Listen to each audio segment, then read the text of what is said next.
Yep, salut tout le monde, comment ça va la forme? Bon allez, vidéo rapide pour le traitement Nicasil.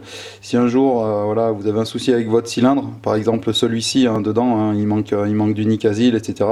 Donc ça c'est le cylindre, c'est un 65 SX, donc c'est la moto voilà, d'un minot quoi, et donc le papa est venu me voir, voilà, il m'a dit voilà je te laisse le cylindre et occupe-toi-en. Donc voilà, il va y faire partir chez Ersal en Espagne. J'ai envoyé pas mal de cylindres et toujours eu de bons retours, bons produits. Ils sont super actifs au niveau du service client et tout. Moi je change pas de crèmerie tant que ça marche. Donc ok, 65 SX 2010 si ça intéresse quelqu'un. Donc comment ça se passe pour l'envoi? Bon, moi j'ai nettoyé le cylindre parce qu'il était vraiment dégueulasse. J'ai mis un coup de VB et voilà, ça ressort super bien, c'est nickel. Donc deux options, soit votre cylindre, voilà, vous l'envoyez comme ça et vous demandez à ce qu'ils vous mettent un piston chez eux, qu'ils vous envoient un piston. Soit sinon, vous achetez un piston, ok. Donc là, entre autres, on a pris du Vertex, voilà, en diamètre 44-96 qui correspond à la taille AB. Ok, mais normalement c'est A pour 44-96. Donc voilà, vous l'envoyez avec, comme ça ils font le jeu cylindre-piston en harmonie avec le produit que vous avez envoyé. Et puis feu, voilà. Bon après, un carton, 10 000 bulles, et voilà quoi. Donc ce qu'on va faire, c'est que voilà, j'emballe tout ça, et par la suite, je vous donne le retour voilà, d'expérience. Ok, voilà, c'est emballé, ça restera encore un peu de journal à mettre pour bien que ce soit tout calé. Ok, bon, c'est faire la mise au point comme il faut, que ça me trahisse pas. Donc voilà, je lui avais envoyé, je le fais pas d'habitude, mais là c'était pour l'exemple, je lui avais envoyé un petit mail pour lui demander, voilà, pour cette telle moto là, tel type de cylindre là, voilà, les tarifs. Donc du coup, voilà, Enma Ersal, elle m'a répondu. Donc bonjour, d'abord merci de votre aimable mail, le cylindre à réparer devra être en aluminium et l'envoyer à port payé, tout démonté, de matériel à faire, ouais, avec le piston à monter pour laisser le jeu cylindre-piston correct. Le devis sera comme suivi. 0,3845 serait, pardon. 103 Banicasil plus soudure s'il n'a besoin. 20 € de retour par FedEx UPS, un transport optionnel bien sûr, le client pourra prendre le transport qu'il souhaite car il est sous leur responsabilité. D'ailleurs moi pour l'envoi, je prends la poste avec remise compte signature. Plus 21% TVA au montant total de la facture, délai 15 jours ouvrables. Paiement une fois la réparation sera finie, Swift bancaire par virement bancaire, contre remboursement avec 15 € de frais de démarche par le COD. Si vous avez quelques autres doutes, n'hésitez pas à me contacter, machin, là. Donc du coup, arrivé. Bonjour, arrivé le 17-10, on se tient au courant, là. Bon allez, le cylindre s'en va. Ok, bon, réception par UPS, Ersal. Donc ça y est, enfin. Bon, tu dois, j'ai bien ouvert avant, d'accord. C'est juste pour voir s'il y avait bien tout avant d'attaquer là. Bon, pour le piston, tac, on ouvre, on regarde s'il y a bien tout comme avant son départ. Donc le circlips, axe, et bien sûr le segment. Hop, bon, allez, ce qui nous intéresse le plus, c'est le gazier. Hop, j'enlève le carton pour la mise au point, des fois c'est assez pénible. Donc voilà, on voit pour ce qui est de l'aspect du cylindre, l'aspect du cylindre a changé. Il est, on voyait bien, il est beaucoup plus, on va dire, grisé foncé par rapport au début, là au nettoyage, où il était beaucoup plus brillant en couleur, on va dire, origine. Donc des petites choses à regarder, le plus important c'est l'intérieur bien sûr, mais les petites choses à regarder aussi c'est au niveau en fait de vos filetages. Bon là le cylindre est démuni de valves d'échappement, mais il faut regarder à l'intérieur des filetages si vous n'avez pas des résidus du dépôt, voilà, histoire que ça ne gêne pas pour le rassemblage, pour la vis. Puis après on regarde pour ce qui est de, j'aurais envie de dire la finition. Il faut que les lumières soient bien ébavurées. Il faut qu'elles soient bien ébavurées, par exemple là pour les transferts latéraux. Voilà, on voit bien que ça a été chanfreiné. Là, tac, un petit peu partout. Là. Donc voilà, regardez si ça a été fait propre, s'il n'y a rien, pas de petits bouts qui pourraient éventuellement s'accrocher avec le segment et puis partir, et puis du coup ça serait pas bon, mais bon, enfin, personnellement on n'a pas eu de soucis quoi, il n'y a pas eu de soucis, et moi non plus, enfin, c'est du RS, mais toujours à contrôler quand même, d'accord. Donc là, ok, après, Ce que je peux conseiller, c'est éventuellement hein, de bien le laver avec de l'eau chaude et une lessive, savon. Voilà, histoire de bien le laver, on le sèche bien comme il faut.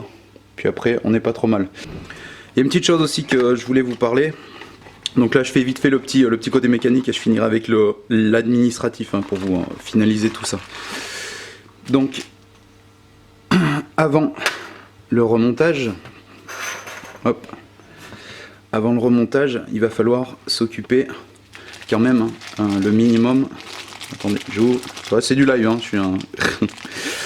Le minimum, hein, c'est de faire un contrôle hein, du jeu à la coupe hein, du segment, d'accord. C'est super important ça à faire. Donc en fait, si vous voulez, si vous voyez sur le segment, hop, je bosse avec l'écran, c'est pas bien pratique. Voilà, si vous voyez sur le segment, il y a une petite lettre qui est ici là, juste au-dessus de mon pouce là. Là, la petite lettre là, N là. Voilà, ça, faut que ça soit côté bougie, d'accord, quand on remonte. Après, il y a aussi ce qu'on appelle donc le jeu à la coupe. Le jeu à la coupe, en fait, c'est l'écart que vous allez avoir dans votre segment, sur votre segment, pardon, une fois mis dans le cylindre. Donc pour le mettre dans le cylindre, hein, hop, on prend le segment, tac, on met comme ça, on prend le piston, d'accord, hop, on pousse, on le met à peu près à ce niveau, on le fait redescendre, on ne fait pas bouger le segment, d'accord, voilà, c'est l'écart qu'il va y avoir ici, là, d'accord. Donc cet écart là en fait, pour connaître la valeur, il faut soit avoir un manuel d'atelier, soit sinon demander une concession, etc. pour qu'il vous donne la valeur. J'espère que ça n'a pas coupé, j'ai plus de batterie. Donc du coup on prend un jeu de cale, donc la valeur il y aura un mini et un maxi. Hein. Donc on prend le jeu de cale, hop, et on vient glisser la cale en fait si vous voulez, si j'en ai pas pris une trop grosse, hein. J'ai pris un peu au pif. On vient glisser en fait la cale ici là, encore au milieu, et on doit sentir une légère résistance. Mais si elle passe pas la cale avec la bonne valeur qu'on vous a donnée, il va falloir reprendre le segment. Pour reprendre le segment, je vous fais voir, hop, hop, pour reprendre le segment, petit bout de papier de verre, mise au point, c'est horrible, petit bout de papier de verre, on le plie en deux, et après on vient pincer le segment sur le papier de verre, d'accord, et on gratte, on fait des allers-retours, d'accord. Par contre, il faut faire attention, on gratte pas comme un bourrin d'un coup, parce que du coup, il faut y aller à tâtons. Il faut gratter un petit peu, hop, refaire la procédure, faire le contrôle, voir si ça va ou ça va pas. Si ça va pas, on reprend, on regratte un petit peu, etc., etc. Y aller à tâtons. Vaut mieux le faire plein de fois plutôt qu'une seule fois où vous allez gratter, gratter, gratter, gratter. Vous allez remettre et là vous allez vous apercevoir que le segment, du coup, le jeu, il est trop important et du coup, le segment, il fera plus son rôle d'étanchéité, donc ce sera poubelle. Donc à bien surveiller, ça c'est super important avant le remontage. Qu'est-ce que je pourrais dire d'autre avant le remontage? Avant le remontage, graissage du roulement de tête de bielle, graissage du roulement de la cage aiguille du piston, graissage de l'âge de piston, graissage dans le cylindre hein, pour tout remonter. Et bien sûr après, un serrage par exemple pour là, un serrage d'accord des écrous de culasse et cylindre au couple préconisé par le constructeur. C'est super important aussi le serrage pour le haut moteur comme ça. Là. Ok, en complémentaire, hein, pourquoi le graissage hein, c'est pour les premières mises en route, hein, d'accord, qu'il n'y ait pas de problème. Aussi, un petit truc à savoir, si avant l'envoi du cylindre, c'est bien de faire les contrôles hein, avant d'envoyer un cylindre.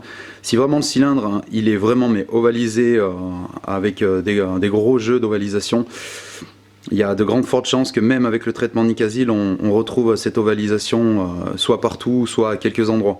Donc bien penser à ça, histoire de ne pas faire le travail pour rien. Donc voilà, bon allez, je vous explique administratif. Pour finir avec la paperasse, d'accord, il n'y a pas de partenariat Airsal ou quoi que ce soit. Hein. Nada, comme qui dirait l'autre justement, ça tombe bien. Le truc, hein, c'est que moi je suis content de leurs produits et tout, donc du coup voilà, je vous fais partager le truc simplement. Donc, si ça veut faire la mise au point, comme c'était stipulé au début dans le mail, hein, au départ de la vidéo, rappelez-vous, les 103 pour ce type de diamètre-là de cylindre annoncé, donc ok, pas de surprise. Le port, pas de surprise. Et la taxe annoncée, voilà, pas de surprise. Donc on a ça comme total. Donc le mode de règlement compté, donc le virement bancaire, donc ce qu'il appelle le SWIFT. Et après le numéro accrédité, voilà, ES94, ES c'est pour Espagne, hein, simplement. Et voilà, après la date, hein, on s'en moque. Je sais pas trop quand je posterai la vidéo, blabla, enfin bon, ça c'est pas le problème. Donc un petit truc à savoir par contre pour ce qui est des virements bancaires, d'accord.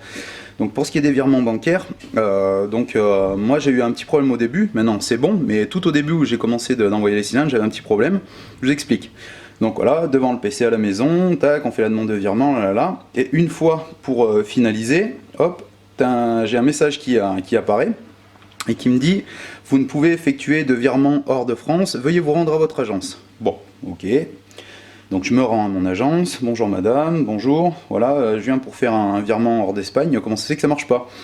Oui, alors c'est pour des raisons de sécurité. D'accord. Donc je lui pose la question, mais alors c'est quoi la différence de sécurité qu'il y a entre un virement en Espagne et un virement en France? Là elle bégaye. Bon, du coup, hein, on fait l'étape ensemble, machin. Donc elle me fait, c'est 3,80 € par virement. Et elle me fait derrière, et par contre c'est gratuit par internet de chez vous.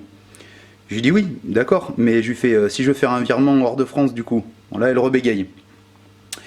Si j'ai pas d'autorisation quoi. Donc, ok, donc du coup, blabla, on fait ce qu'il y a à faire.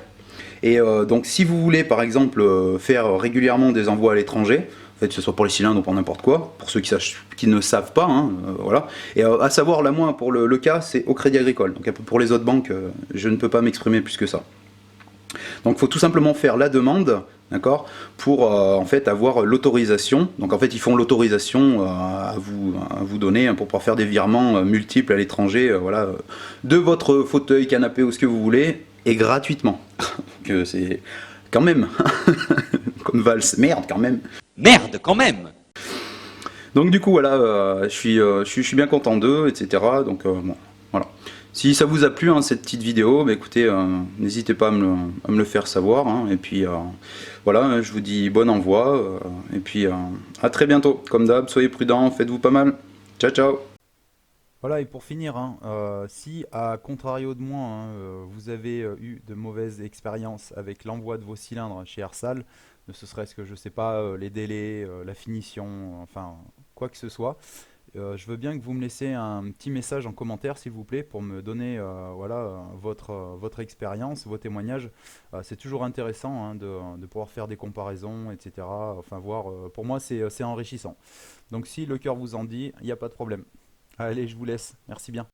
Et Ousmane de Témoin